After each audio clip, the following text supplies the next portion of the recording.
అంటే అందరూ దేవుని స్వరూపాలే, అందరూ దేవుని పోలికలే అయినప్పుడు వీడు ముట్టుకోకూడదేంటి? వీడు ఎక్కువవాడేంటి, వీడు తక్కువవాడేంటి? ఏమండి ఎవరంటున్నారు? ఇప్పుడు ఒక న్యూస్ మీకు చూపిస్తాను చూడండి. మరి న్యూస్ కదా, మీరు నమ్ముతారు, నా మాటలు మీరు నమ్మరు కదా. ఏమండి ఒకసారి ప్లే చేయండి నాన్న, చూపించండి.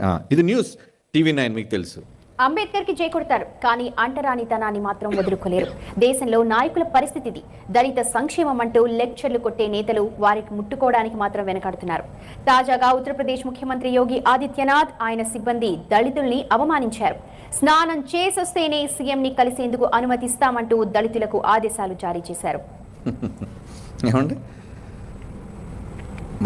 తాజాగా సీఎం యోగి ఆదిత్యనాథ్ కుషీనగర్ జిల్లాలో పర్యటించారు.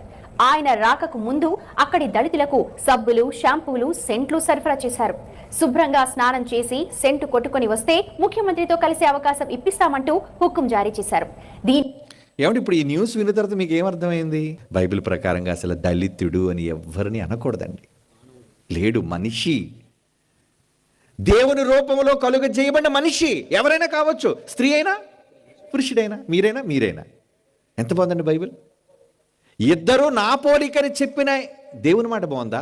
అరే మీరంతా దళితులరా, మీరు అంటరానివారురా అని చెప్పిన వీళ్ళ మాట బాగుందా? అపోస్తుల కార్యములు 10వ అధ్యాయం 28వ వచనంలో, అయితే ఏ మనుష్యుడును నిషేధింపదగిన వాడైనను అపవిత్రుడని అయినను చెప్పకూడదని దేవుడు నాకు చూపించాడు. అబ్బా, ఏమండి బైబిల్కి చప్పట్లు కొట్టండారా?